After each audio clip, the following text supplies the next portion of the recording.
हिसाब के 4 बड़े उसूल हैं: जमा, तफरीक, ज़रब, तक़सीम। हिसाब का पहला उसूल है जमा। जमा के उसूल पर अमल करना आसान नहीं, ख़ास करके महंगाई के दिनों में। कुछ जमा ही नहीं हो पाता है, सब कुछ खर्च हो जाता है। जमा के उसूल मुख्तलिफ लोगों के लिए मुख्तलिफ है। आम लोगों के लिए 1 जमा 1 1.5 होता है। क्यों? क्योंकि आधा तो इनकम टैक्स वाले ले जाते हैं। बिजनेस के उसूल से जमा करें तो वही 1 जमा 1 11 हो जाता है, और रिश्वत के उसूल से जमा करें तो हासिल जमा और ज़्यादा हो जाता है। उसूल तो वही अच्छा है जिसमें हासिल जमा ज़्यादा है, बशर्त ये कि पुलिस माने ना हो। वैसे बड़े बुजुर्ग कहते हैं कि ज़्यादा जमा करने से पेट बड़ा हो जाता है, इसलिए सोच समझ कर जमा करना चाहिए। हिसाब का दूसरा उसूल है तफरीक। मैं सिंधी हूँ, तू सिंधी नहीं। मैं गोरा हूँ, तू गोरा नहीं। मैं मुसलमान हूँ, तू मुसलमान नहीं। इसे तफरीक पैदा करना कहते हैं। हिसाब का यह उसूल बड़े पुराने ज़माने से चला आ रहा है।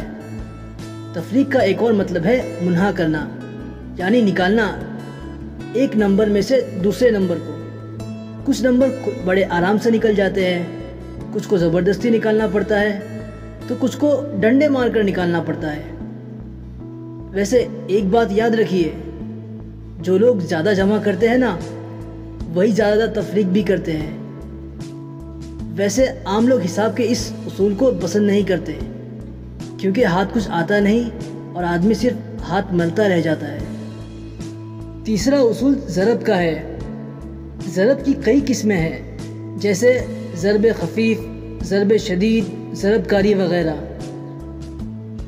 ज़रब के उसूल से जो जवाब आता है वो इस बात पर मुनहसिर करता है कि ज़रब किस चीज़ से दी जा रही है। जैसे अगर आदमी को मेहनत से ज़रब दी जाए तो आदमी की किस्मत चमक सकती है, और अगर आदमी को आदमी से ज़रब दी जाए तो जवाब में हमें आदमी ही मिलता है, लेकिन ज़रूरी नहीं कि वो ज़िंदा हो। इसलिए ज़रब के उसूल पर अमल करने से पहले अपने मुल्क के कानून को अच्छी तरह पढ़ लेना चाहिए, फ़ायदा रहेगा। चौथा उसूल तक़सीम का है। ये हिसाब का बहुत ज़रूरी उसूल है।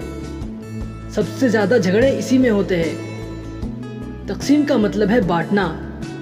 इंसानों का इंसानों को बांटना, बंदरों का बिल्लियों में रोटी बांटना, पुलिस का आपस में रिश्वत बांटना।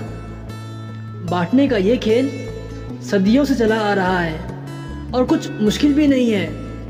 हुकूक अपने पास रखिए और फ़राइज़ की तलक़ीन दूसरों को कीजिए। रुपए पैसे अपने पास रखिए और सब्र की नसीहत दूसरों को कीजिए।